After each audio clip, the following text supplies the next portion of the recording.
দিয়ে শেষ করো, তারপর নীরবতা করো।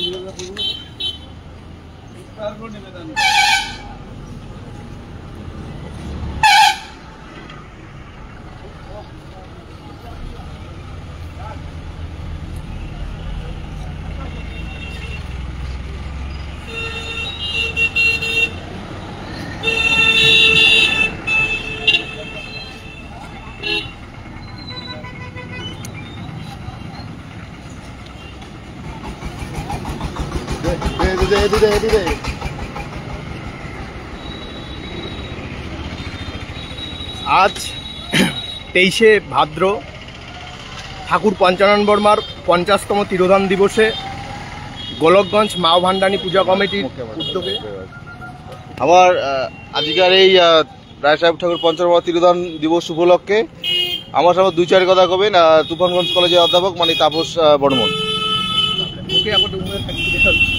গরম লাগে তো আর বেশি কমও না, ওই একজন রায় সাহেব ঠাকুর পঞ্চানন বর্মা সম্পর্কে আমরা মোটামুটি সবাই সবকিছু জানি, দেশি ভাষাতে কম 2-4 কথা। ছোট থেকে একটা জিনিস আমাকে শেখানো হচ্ছে যে ঠাকুর পঞ্চানন বর্মা বোধহয় খালি কুচবিহারের মানসি, ঠাকুর পঞ্চানন বর্মা বোধহয় খালি রাজবংশীর মানসি, আর ঠাকুর পঞ্চানন বর্মা খালি বোধহয় সমাজ সংস্কারক ছিল। এইটা বিষয়টা নোমায়, এটা পরে জানা যাচ্ছে যে পঞ্চানন বর্মা কুচবিহারের নয়, পঞ্চানন বর্মা সারা ভারতবর্ষের লোক ছিল।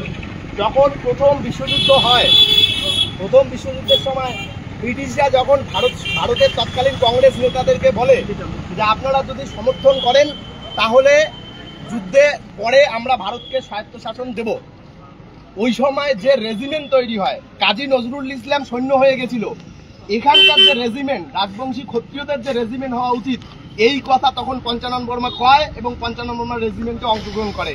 এইটা বিচার করলে পঞ্চানন বর্মা হচ্ছে জাতীয় নেতা, ভারতবর্ষের যে জাতীয় সংগ্রাম হচ্ছে স্বাধীনতা সংগ্রাম, সেই সংগ্রামে পঞ্চানন বর্মা ছিল।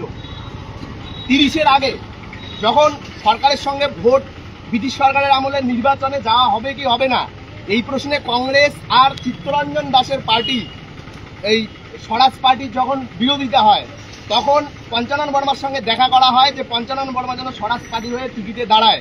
সেই সময় পঞ্চানন বর্মা কি করলো, ওই পার্টির প্রস্তাব সমর্থন করলো না করি ক্ষত্রিয় সমিতির হয়ে পঞ্চানন বর্মা রংপুরে ভোটে দাঁড়াইলো। শুধু পঞ্চানন বর্মা একা না, 2 জন প্রার্থীকে তারা আইনসভা, তৎকালীন যে ব্রিটিশ আমলে বাঙালি যে বঙ্গীয় আইনসভা ছিল, সেই আইনসভার নির্বাচিত সদস্য, এখন যারা আমরা এমএলএ কই বা এমপি কই, তখনকার দিনে যে ছিল সেই রকম নির্বাচনে জিতিয়া পঞ্চানন বর্মা কলকাতা গেছিল। এবং পঞ্চানন বর্মা যখন মারা যায়, সেই পঞ্চানন বর্মা কিন্তু আজকের দিনটা মারা গেছিল ক্যালকাটা মেডিকেল কলেজে, যে কলকাতা মেডিকেল কলেজে পঞ্চানন বর্মা মারা গেছিল হসপিটালে।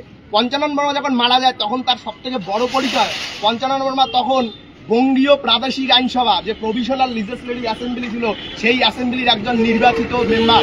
মানে আজকে যেমন একজন এমএলএ, আজকে যেমন একজন এমপি, পঞ্চানন বর্মা কিন্তু এইরকম ছিল। কিন্তু দুঃখের বিষয়, এই কথাগুলা, এই বিষয়গুলো আমরা খুব একটা জানি না। এই পঞ্চানন বর্মা যখন কোচবিহার থেকে চলে যায়, যাওয়ার পরে ক্ষত্রিয় সমিতিকে নিয়ে অনেক মিটিং মিছিল করে জলপাইগুড়ি, তখন ব্রিটিশ আমলে, সেই ব্রিটিশ আমলের জলপাইগুড়িতে মিটিং করবে, সেই মিটিং করতে হয় নাই, কোচবিহার থেকে অবজেকশন পাঠানো হয়েছিল। পঞ্চানন বর্মা শুধু ধর্ম সংস্কার নিয়ে কাজ করে নাই, শুধু সমাজ সংস্কার নিয়ে কাজ করে নাই। আজকে একটা বিষয় নারীদের নিরাপত্তা নিয়ে শুধু একটাই কথা পাওয়া যায়, ডাংধরি মাও। এই ডাংধরি মাওয়ের প্রবক্তা হচ্ছে পঞ্চানন বর্মা। পঞ্চানন বর্মার যে চিন্তা ছিল তখনকার সময়ে, ওই সময়টা ছিল প্রায় সমস্ত মানুষের, আমার বড় বড় মানুষের চিন্তা ভাবনার একটা জায়গা, একই রকম জায়গা ছিল পঞ্চানন বর্মা। এই 2-4 কথা কয়া পঞ্চানন বর্মার প্রতি শ্রদ্ধা জানায় মুই মোর বক্তব্য শেষ করি।